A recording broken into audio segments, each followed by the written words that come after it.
Espero que Pedro Ruiz me permita tutearle. Más que nada porque en el libro lo explica. Dice que el usted lo reserva para las personas a las que no respeta. Así que como yo sí le respeto, te voy a tutear y espero que tú lo hagas. Te lo agradezco mucho. Me preguntaban muchas veces cuando hacía la noche abierta que por qué trataba de tú a todo el mundo. Y esa era la explicación. Pues ahora que he dado la explicación, vamos a contar que estamos aquí con Pedro para hablar de su último libro, Lo que amo de aquí, que es un libro intimista, íntimo y a la par que, bueno, busca ser optimista fuera del cabreo generalizado. Intenta ser primero un acto de gratitud a la gente que ha resistido tantas cosas en este periodo, llamémosle bastante oscuro, de la historia de nuestra sociedad, ¿no? Y se llama Lo que amo de aquí porque no he querido poner el nombre ni de la nación, ni del Estado, ni de ninguna comunidad. Aquí, la gente de aquí, ¿no? Y es desde luego un acto de gratitud y una caricia entre las llagas. Es un libro ligero, sin pretensiones, pero que intenta acariciar un poco el corazón de los que todo el día están oyendo en la radio y en la televisión lo nuevo que ocurre, que siempre lamentablemente es una gresca. Pero fíjate, permíteme una impertinencia, aunque este libro se define como de manera positiva, como una mirada positiva sobre nosotros, yo me he quedado con la impresión de que tu anterior libro, Testamento, por el cual también estuvimos hablando aquí, sí, lo recuerdo era un bien. libro más alegre. Más alegre que este. Por lo menos más, no sabía, más Bueno, diversión. Porque tenía una pirueta, tenía la pirueta que sigo manteniendo de mi propuesta de hacer incluso programas después de muerto y ese Sí. tipo de cosas, y contaba anécdotas de personas conocidas antes de fallecer y otras no. Pero en este libro hay también muchas anécdotas. Lo que pasa es que este es un libro más de gratitud, y la gratitud y el humor, no digo que estén reñidas, pero este es un libro que tiene más fibra y más hondura, y cuando hablo, por ejemplo, de que a mi madre Barraquer la operó gratis muchas veces, cuando explico cómo a Rafael le tuve que contar yo que tenía que hacerse un trasplante de hígado, que no lo hago por contar mi vida, lo hago porque de ahí paso al mérito que tienen los donantes españoles, en fin, por poner en valor a la gente de aquí frente a la realidad tan desagradable que hemos vivido. Entonces eso admite menos pirueta del humor en algún momento, y luego uso, como has visto, pues muchas citas que contestan a mi pensamiento de poetas españoles. Sí, eso efectivamente. Mira, también me llama la atención, tú ya lo has dicho, que hablas en todo momento de aquí, no citas a España, no citas al Estado, la nación, por su nombre, pero en el fondo se te nota un gran sentimiento, un profundo sentimiento por ella, por aquí, por España, no sé cómo quieras llamar. Pero eso proviene también, como explico en el libro, por el enorme sentimiento de pertenencia que tenía mi madre. O sea, mi madre se sentía española por los cuatro costados, y lo digo porque me enorgullece decirlo y recordarla, y sin embargo yo soy un hombre apátrida. Yo no creo en las banderas, yo no creo en los himnos, yo creo que he caído aquí por casualidad, como podía haber caído en Rumanía, de donde es mi runa, que nos está asistiendo en esta conversación, y entonces yo creo que las casualidades, convertirlas en filias o en fobias, es una estupidez. Y como soy catalán, nací allí y tengo casa allí y entiendo lo que está pasando, y entendiéndolo no lo comparto, pues no quiero entrar en beligerancias, así que intento buscar solamente las partes que nos unen, que son muchas más que las otras. Dices, soy catalán, entiendo qué pasa ahí, no lo comparto. Entonces yo te quería preguntar, porque tú eres un apasionado del deporte, del fútbol, cuentas que tienes el mérito de jugar, aunque sean veteranos, del Real Madrid, del Barça, un caso único. Tanto como el mérito, digamos que la paradoja. La paradoja, ¿no? La Pero paradoja. Bueno, y se ve que quieres a ese equipo, el Barça.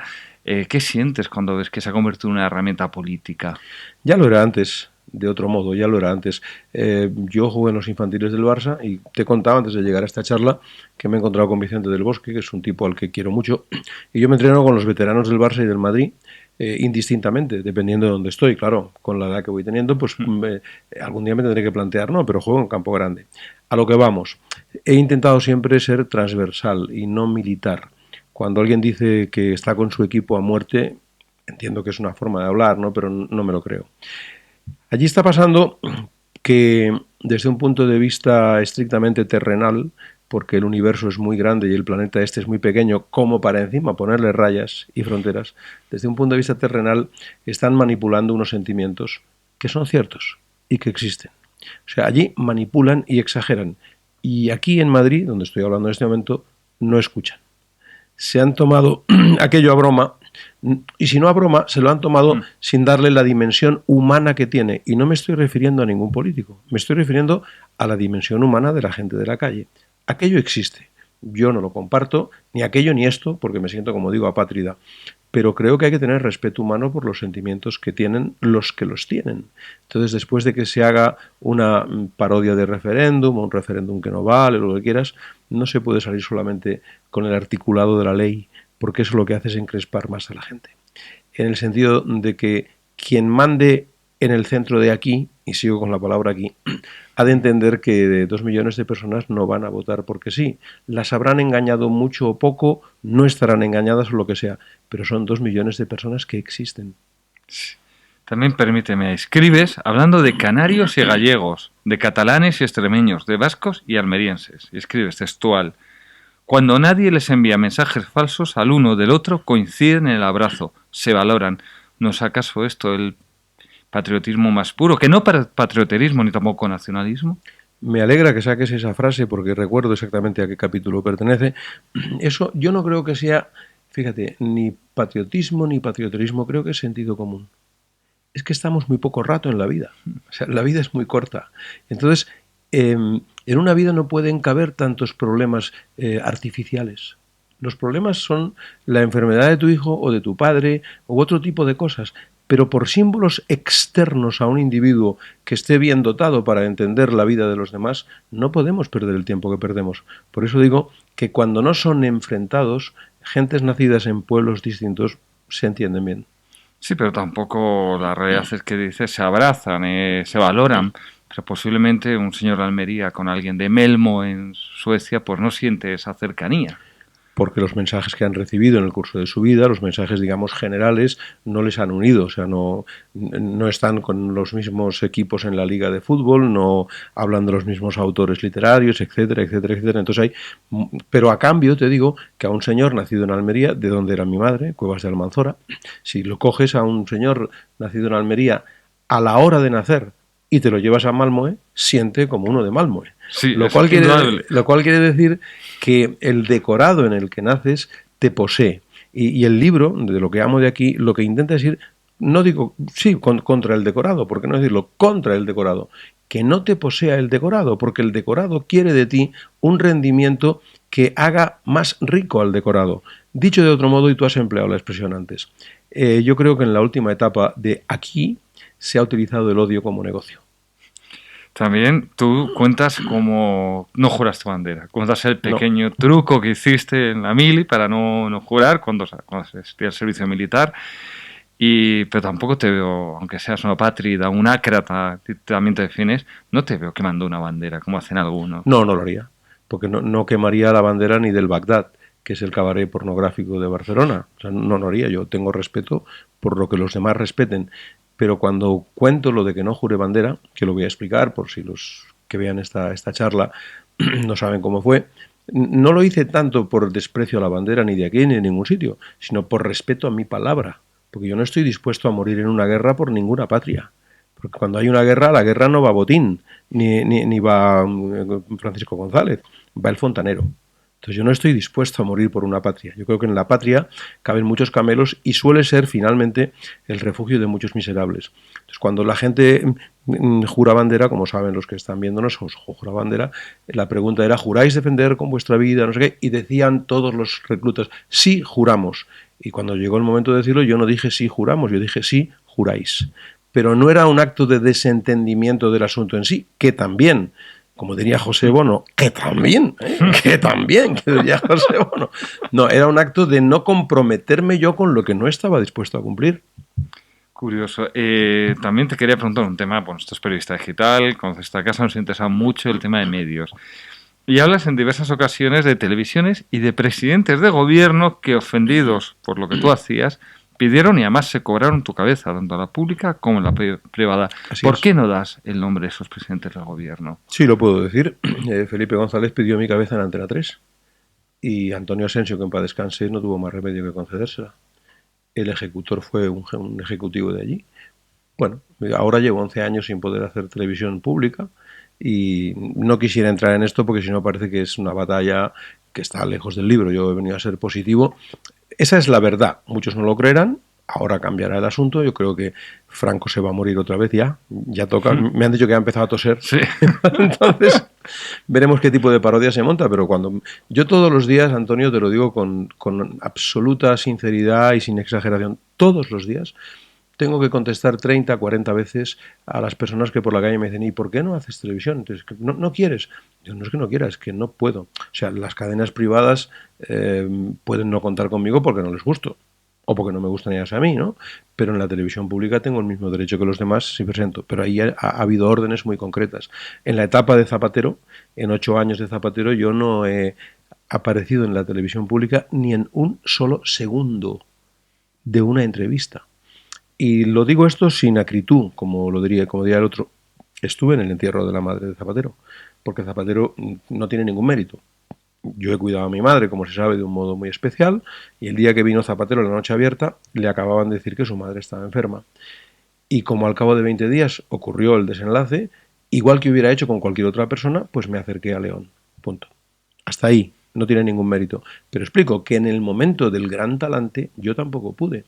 Lo cual quiere decir que tendrán alguna razón los que indican que aquí se han repartido el poder unos y otros, alternándose en el uso de la cosa pública. ¿Y cómo ha sido la historia con Rajoy en el poder? Pues Rajoy fue la última entrevista que hice en la noche abierta. Hice la charla con él y con María José Suárez y al día siguiente dije que no seguía en el programa y que la semana siguiente no iba. Porque yo no soy periodista, como bien he dicho muchas veces, ¿no? Hay una parte de mí a la que le gusta conversar y igual que intento saber hablar, creo saber escuchar. Llevaba 5 años haciendo eso, 5 temporadas, y mi papel es el de showman, el que me ha visto en el teatro sabe a lo que me refiero, ¿no? Sin Pablo Alborán, por citar a alguien muy actual, ¿no? Puede hacer unas charlas interesantes, pero no le dejan cantar. Al cabo de 4 temporadas lo deja, porque mi oficio es cantar. Sí. Si a mí no me deja usted hacer show y hacer de artista, que es lo que soy, independientemente de que converse mejor o peor, pues me canso y me voy.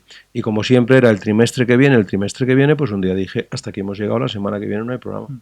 Y bueno, ese poder indudable del gobierno, de los gobiernos, las televisiones. Sí. ¿Qué hacemos para quitar ese poder desmedido de los políticos sobre un medio tan importante como es la televisión? Pues no lo sé y ahora menos, porque ten en cuenta que fenómenos como los surgidos recientemente de Pablo Iglesias o de Albert Rivera, a Pablo no le conozco, a Albert Rivera sí le conozco algo, tienen mucho que ver con lo que ha ocurrido en la televisión. Pero cuando hay un presidente del gobierno, y lo digo con todo respeto, pero también con toda firmeza, que el otro día he leído en el periódico El Mundo, que pregunta que qué es eso del intermedio, es que no se entera de qué va la copla. Vamos a ver. Los políticos, en mi opinión, son los pastores que los ricos tienen para manejar el rebaño. Yo ya sé que soy rebaño. La popularidad es la limosna que los poderosos nos dan a los vanidosos para que entretengamos al resto. Admitido esto, los que mandan en las televisiones, no todos, pero en general, yo creo que desprecian profundamente al que sale en un plató. Porque en el fondo piensan es un pobre vanidoso que quiere cantar o que quiere hacer un show o lo que sea. Y el día que nos pidan que nos lo carguemos, nos lo cargamos. Y esto funciona así. Porque como están esperando las licencias de las TDTs de dentro de 6 meses o dentro de 6 años, son muy obedientes con el poder, todos, unos y otros. Así funciona esto. ¿Y tú crees que con los llamados partidos emergentes, esto nombrado Albert Rivera, Pablo Iglesias, hay visos de que esto vaya a cambiar a mejor o...? Vamos a ver cómo se desarrollan los hechos en el futuro inmediato, porque los errores que cometan son magnificados. Yo creo que los dos partidos fundamentales, entre comillas, lo de fundamentales, aún no se han enterado de por qué ha pasado todo lo que ha pasado. Y por eso pongo en valor en el libro este que digo que es una caricia en el corazón todo lo que ha resistido la gente de aquí. Porque la gente, como dice Antonio Muñoz Molina, ha ido a trabajar a las 8 de la mañana y ha seguido siendo honesta y honrada en su mayoría para que esto tirara adelante. Y lo que yo veo es que ahora empiezo a ver un poquito de desazón, pero hasta ahora les veía instalados confortabilísimamente en una inercia que creían que no iba a cambiar. No, esto va a cambiar. Va a cambiar para que lo sigan controlando los 100 ricos del Club Bilderberg y los 100 familias ricas del mundo, bla, bla, bla, bla, y todo eso que ya sabemos. En fin, esas cosas que suenan siempre a paranoicas o a conspiranoicas. Pero hasta ahora ellos creían que esto era incambiable, que esto era una inercia. A veces digo en broma, pero ya lo digo en serio, que Franco no murió. Estalló en 100.000 pedazos y eran estos.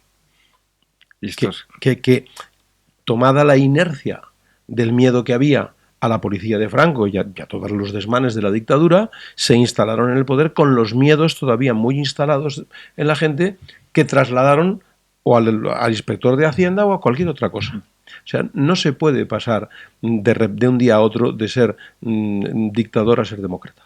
Es imposible. Aparte que ser demócrata tampoco garantiza nada. Y acabo. Lo más importante es ser honesto. El día que entregué este libro en la puerta de las Cortes, que el que quiera verlo lo puede encontrar, si pone mi nombre, a mí no me gusta decir mi nombre en tercera persona, pone mi nombre y pone entrega lo que amo de aquí a los parlamentarios delante del Congreso. Lo que ponía la dedicatoria a los 30 o 40 parlamentarios que se lo di, decía: no hay mayor revolución que la honradez. Solo entregaste a varios parlamentarios, he visto el vídeo, algún periodista como de Gestau, por ejemplo. Salió David porque, porque veo que en el Congreso iban entrando parlamentarios con libros, entonces ya se dio cuenta, y David me ha visto en el teatro y salió, es muy amable y es un tipo más con mucho talento y me encantó que saliera. Oye, ¿y alguno de estos políticos se ha puesto en contacto contigo y te ha dicho: oye, Pedro, he leído el libro, me ha gustado o no me ha gustado? No, verdad, no creo que sea para tanto. Es un libro, como he dicho, muy ligero, muy para el verano, muy cariñoso, muy de decir qué pequeñas cosas, pero cuánto acarician, ¿no? En todo caso, sí creo que de alguna manera es mandar una señal de que en este momento no hay nada más revolucionario que la concordia. Yo creo que a este país, o a este aquí, le hace falta un diluvio de concordia urgente. Y no solamente de los políticos, sino de todos nosotros. Y que cuando nos quieran enfrentar hemos de poner pie en pared y decir no. Oye, no solo fuiste al Congreso, fuiste a hacer de Ciudadanos y a la de Podemos. Y a la de Podemos. Partidos que no estaban en el Congreso ahora mismo, aunque estarán. Y la verdad, yo te digo, la sensación que me transmitió a mí viendo el chico de Podemos que estaba ahí, que supongo que era un empleado, estaba, ¿no?, como un poco nervioso, un poco incómodo. Me dio la impresión de, uy, ¿qué hace aquí? Yo sabía que no me encontraría allí ni con Errejón, ni con Monedero, ni con Pablo Iglesias, ni mucho menos, porque estarían de reuniones, ¿no? Sí creí que en Ciudadanos me iba a encontrar a Begoña Villacís, que había salido a hablar de cosas de pactos y que, sin embargo, a los 2 días vino al teatro a verme. Pero bueno, en fin, tenía que hacerlo porque si no, no completaba el arco de lo que hay, ¿no? Si me voy solamente al Congreso, pues otros podrían decir, pero si esto ya representan el no todo de la sociedad. Y bueno, sigamos con el periodismo. Tú casi en el arranque del libro hablas del periodismo deportivo y hablas de lo bueno que aprendiste del periodismo deportivo, pero muchas páginas después, ya casi al final, dices sobre el deporte que el lenguaje aplicado a él en los medios de comunicación raya la desmesura, la obsesión y el esperpento. El tiempo que se le dedica también. ¿Con qué nos quedamos? ¿El periodismo deportivo es bueno o el periodismo deportivo es malo? El periodismo deportivo bien hecho es bueno y el periodismo deportivo mal hecho es malo. Como digo en el libro, hay voces que tranquilizan y voces que encrespan. Cuando habla Santiago Segurola, a mí me encanta escucharle. A Julio César Iglesias, lo mismo. En otro orden de cosas me pasa igual con Luis del Val y con otras personas que siempre ponen un punto de sensatez y de bondad en todo lo que observan. Y el lenguaje, pues, guerra civilista, entre comillas, entre Madrid y Barcelona o entre Bilbao y Donosti, que no creo que lo hayan en ese sentido, ¿no? Pero es el lenguaje de fulano machacó a, arrasamos en... Es que no es para tanto. Ya sé que la pasión vende mucho, pero la pasión va dejando las esquinas llenas de esqueletos. La pasión es una gran traidora. Sé que detrás de esto hay un negocio y sé que es una ingenuidad lo que estoy diciendo, pero me gustaría que el deporte tuviera una esencia que no fuera la de Blatter en la FIFA y todo este rollo de Mediapro y todo esto que ocurre, que ya sabemos que es un negocio, ¿no? Yo he jugado a fútbol y juego a fútbol y ese tipo de asuntos. El deporte te enseña una cosa muy importante, que es a ganar y a perder, y a que ambas cosas duran muy poco. Y entonces el machacó y vamos a por ellos, y pues es un poco excesivo. Yo creo que es el recurso de personas mediocres titulando. Ya has citado algún nombre a lo largo de la entrevista. A lo largo del libro aparecen muchísimas figuras relevantes de la cultura, de la política, de la pintura, de grandes personalidades de la historia de España, de la historia reciente de España. He tenido la suerte de conocer. Que has conocido y muestras un rostro humano que muchísimas veces no conocemos. Claro, tú sabes bien, por lo poco que nos conocemos, aunque hemos hablado ya 2 o 3 veces, que yo no hablo nunca de mi vida privada. pero todo lo que pueda ser positivo sí lo traslado. Yo haría no digo unas memorias televisadas, eso sí. Hablando de pequeños pellizcos bonitos, como los que tú citas, pues lo mismo de Salvador Dalí, que de Camilo José Cela, que de Josep Pla, que de mucha gente a la que he tenido la suerte de conocer y que a mí me ha regalado su enseñanza. Y tengo que estar agradecido, porque cuando Barraquer opera a mi madre gratis me regala muchas cosas, pero cuando estoy en una tertulia con Camilo José Cela o tengo la suerte de compartir un rato pues con Dalí, aunque sea, yo era muy pequeño, entonces tenía 17 años, pues a mí me está enseñando un montón de cosas que con el tiempo las digiero, las metabolizo y se convierten en una actitud ante la vida. Y creo que de eso podría contar bastantes cosas, porque claro, yo tengo un currículum muy amplio, tocando muchas cosas distintas, como sabes bien, lo mismo el cine, que el teatro, que la televisión, que la canción, que etcétera, etcétera. Y me gusta arrancar las cosas buenas. Que, por ejemplo, te voy a contar una cosa que te hará gracia e incluso probablemente se convertirá en el trending topic de esta pequeña charla. Mi amiga María Dolores Pradera, que es una cantante que los jóvenes conocerán menos, pero que es extraordinaria, que primero era locutora de radio, que luego se dedicó a cantar y que está, espero que se ponga pronto bien y que vuelva a cantar, y que tiene un talento extraordinario. Yo procuro llamarla siempre que puedo. Y un día salió el nombre del pequeño Nicolás. Y no he oído mejor definición del pequeño Nicolás que la que me dio María Dolores Pradera. Te encantará. María Dolores Pradera dice que el pequeño Nicolás es un corruptor de mayores.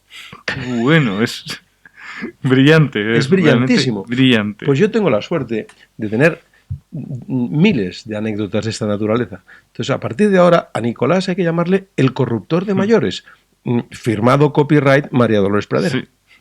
Pero no solo de grandes personajes, hablas incluso de cosas que aprendes de personas que se cruzan en tu vida y de las que ni siquiera sabes el nombre. Sí, claro, hablas de ese espectador que entra al final del Teatro Calderón y me dice una serie de cosas y me dice gracias. Yo podría decir, ¿qué te han dicho en el teatro que te haya gustado más? Hombre, pues podía citar 40.000 nombres famosos, empezando pues por Vicente del Bosque, que estuvo... No, siempre se te quedan la cosa de un anónimo que en el Teatro Calderón, al acabar una función en la que yo me ponía una camiseta blanca y le decía a ETA, disparadme a mí, un señor enorme, llorando, al acabar la función entró en el camerino y cuando se vació el camerino me dijo una cosa que es de las que se me han quedado dentro más. Me dijo, le doy las gracias porque usted nos hace mirar dentro de nosotros cosas que nos da miedo mirar. Y se fue. Y no sé cómo se llama. Es tremendo. Y esto además nos sirve para la siguiente pregunta, que es justo sobre ETA. Me ha llamado muchísimo la atención, Pedro, el capítulo de ¿qué significa ser fuertes? Yo lo entiendo como un homenaje a las víctimas del terrorismo, Absoluto. que no se han cobrado de venganza, que no se han tomado justicia por su mano. Pero entonces yo te quiero preguntar, ¿la sociedad y los políticos de aquí han estado a la altura de la dignidad de las víctimas de ETA? Yo creo que no. Yo creo que no. Contundente. Creo que hay jueces que sí, creo que hay algún político que sí, pero en general el que lleva el dolor siempre.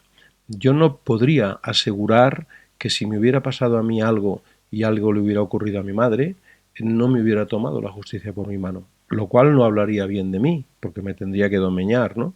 Pero como explico en ese pequeño capítulo, pues son capítulos muy pequeñitos, son pequeñas reflexiones, ¿no?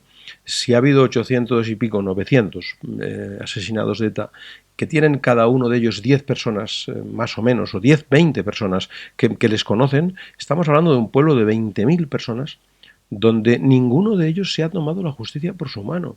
Y eso es reconocer una capacidad de sufrimiento que en muchos casos es imposible de mantener. Sí. También te quería preguntar, a lo largo de tu libro me queda una sensación, que eres optimista, un optimista... No, yo soy un pesimista vitalista, entonces tú te has quedado con la parte vitalista. Sí, no, pero de que crees que la mayoría de los de aquí somos o son personas generosas. De algún modo no somos tan malos como a veces nos quejamos de ser. Al principio del libro yo saco una letra de una canción que a mí me gusta mucho y que un día Juan Manuel Serrat me dijo, esa letra la firmo yo, que dice, habla del país, se llama Este País, y dice, se despierta cada día renegando de sí mismo y tiene el alma partida entre Dios y el comunismo. Aquí somos muy derrotistas sobre nosotros mismos, pero a la hora de entregarse, la gente aquí responde muy bien. Como digo en otro capítulo, me parece a mí que somos heroicos en lo puntual y cobardes en lo cotidiano. O sea, en lo cotidiano aguantamos lo que a veces no hay que aguantar. Y sin embargo, cuando sucede lo del Albia o sucede lo del chapapote o lo que sea, la gente se vuelca. Y siempre es generosa con los inmigrantes que llegan, con las pateras. Me quedo con esa parte. Y otro tema importante que ya hemos tocado cuando hablamos de la Virgen Reta, el perdón. Dices, quien no sabe perdonar no puede redimirse. Claro. ¿Pueden redimirse nuestros políticos? ¿Podemos redimirnos nosotros los periodistas españoles? ¿Me puedo redimir yo? O sea, porque yo estoy en el mismo ajo, yo solo soy un ser humano que no sabe ni lo que hace y que consecuentemente no tengo soluciones para todo. Decía Ortega, esa es una frase que siempre cito de él, porque me gusta mucho, parece un juego de palabras, pero no lo es. Ortega decía, lo que nos pasa es que no sabemos lo que nos pasa. Por eso nos pasa lo que nos pasa. ¿Habrán hecho los políticos, los que hayan robado, lo que han hecho solo por maldad? Yo creo que por torpeza, porque le tienen miedo al futuro y el miedo es el que mueve la vida. Los periodistas exagerados o los que hacen telebasura, que yo creo que existe telebasura, incluso en los telediarios, ¿se darán cuenta de lo nocivo que es el modo en que repercuten encima de la gente? Seguramente sí, pero encontrarán una disculpa. Yo creo que no hay disculpa. Yo creo que para infringir la ética no hay disculpa. Y luego termino contestándote. Evidentemente, si no perdonas, hay cosas que no es que sean imperdonables, son difícilmente perdonables. Por eso, cuando ves hablar a una víctima de ETA que ha llegado a darle la mano al que mató a su hijo, eso da escalofríos, ¿no? Pero es que si no perdonas, un agravio tan grande es muy difícil de entrar en él y por lo tanto lo dejaremos. Pero si no perdonas una cosa que te ha ocurrido, te levantas cada mañana haciendo fotocopias del dolor y las fotocopias del dolor te conducen al rencor y el rencor solamente es una fotocopiadora. Bonito. Y quisiera terminar con un capítulo que, por lo poco que nos conocemos, por tus libros, me da la impresión de que para ti es muy importante.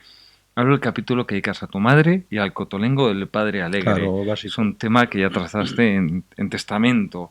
Al margen de que encuentras que es una historia preciosa, además de entrega de tu madre hacia los niños y hacia los ancianos que viven en ese lugar, donde hablas, al fin y al cabo, de la generosidad de muchos reos de aquí. De muchos anónimos. De muchos anónimos. O sea, porque mi madre ha ido al cotolengo 50 años y nos ha llevado con nosotros, con ella. Y cuando ha estado en silla de ruedas, la hemos llevado en silla de ruedas igual, pero no ha ido media hora, iba 10 horas diarias y tenía su propia bata y luego tenía una tienda de bacalao, etcétera, etcétera. Pero no es mi madre, son miles de personas así.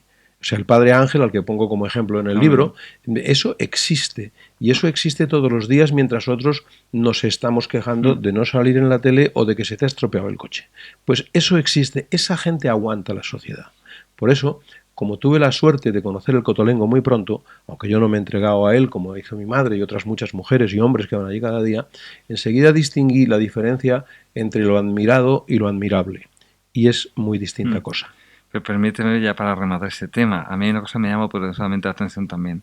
Cotolengo es unas palabras que ahora parecen prohibidas, que suenan mal, que suenan feo. Yo he llegado a ver a lo mejor a un amigo reprocharle que hablara de un cotolengo. Claro, por eso los escondían. Hubo un tiempo en que al cotolengo se llevaba la gente a la que no se podía ver, no se le podía dar visibilidad a una persona que estuviera tullida. Yo he visto en el cotolengo casos extremos que no voy a describir, sencillamente por no poner esta entrevista en un terreno casi de entrar en el dolor de la palabra misma, ¿no?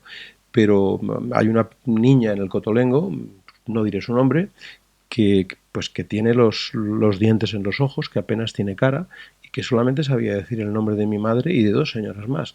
Bien, estas eran las personas, los seres humanos, las almas, a las que se escondía por no darle visibilidad porque no quedaba bien. Por eso, claro, teniendo yo 8, 10, 12, 14 años, ir al cotolengo para mí era un descubrimiento extraordinario. Hoy en día coges a un adulto de mi edad o de la tuya y cualquiera que vaya allí sale conmovido y sale con un shock dentro. Imagínate cuando era menos visible y eras más pequeño. Yo creo que eso, la normalización, mejor dicho, la naturalización de ese asunto nos vendría muy bien a todo, porque yo cada vez que salgo del cotolengo, que no voy lo que debiera, me pregunto, ¿de qué me quejo? Entonces, ¿por qué antes escondíamos a estas personas, ahora escondemos el nombre del lugar donde existe. ¿Por qué nos da tanto miedo llamar a las cosas por su nombre? Hemos caído en la dictadura de lo políticamente correcto hasta para cosas que no deberían ofender a nadie. De alguna manera hemos, no sé lo que hemos hecho porque yo no soy quien para decir hemos, pero se ha, o parece que se ha retractilado todo lo que tiene llagas. Se le ha puesto como una capa de parafina y aquí todo discurre entre el WhatsApp, el mail y colgar un vídeo en YouTube o citarlo en una comparecencia parlamentaria. No, las cosas están ahí para cogerles la mano y para oler el sudor y para estar en ello. Porque es que al fin y al cabo son cosas de la vida. Por eso me gusta el hombre que hace de papa ahora. Y cuando digo el hombre que hace de papa, lo digo así porque no me gusta el papa, pero me gusta el hombre que hace de papa. Igual que me gusta el hombre que hace de rey. Igual, o sea, yo no soy monárquico, no soy republicano, soy una persona, si se quiere, que ni siquiera sé lo que soy. Lo que menos nos cueste, dices en el libro. Sí, entre monarquía y república, el que menos pille, lo que sea más barato, el que sea más honrado. Resumen. Me gusta el hombre que hace de papa y me gusta el hombre que hace de rey. Recuerdo una entrevista, creo que la refiero ahí, que le hizo Zimmerman al papa a Francisco, del cual yo he hecho una canción, por cierto, que canta Lucrecia, y Zimmerman le dijo, Santidad, usted no le gusta nada tener una agenda y tener tantísimas citas, y ¿cómo lo lleva eso? Y el papa dijo, ya sabe usted cuál es la diferencia entre el terrorismo y el protocolo. Si con el terrorismo se puede negociar. La verdad es que eso oído en voz de un papa dentro del decorado que vivimos, que es todo un decorado, porque la vida es una farsa, es un teatro, por lo menos te indica que el monigote papa, dicho sea esto con mucho respeto, el monigote papa tiene tanto sentido del humor que se puede tomar en broma hasta su propio decorado. No está mal. Bueno, Pedro, pues me alegro que no hayas pasado el usted en ningún momento de esa entrevista. No. Y nada, solo resta agradecerte que hayas venido a Periodista Digital y nada, invitarte que cuando salgas el próximo libro que nos visites de nuevo. ¿Sabe usted cuál es la diferencia entre el tú y el usted? Que con el usted se puede negociar. ¿O no? Con el tú se puede negociar. Muchísimas gracias, Pedro. A ti, Antonio. Gracias.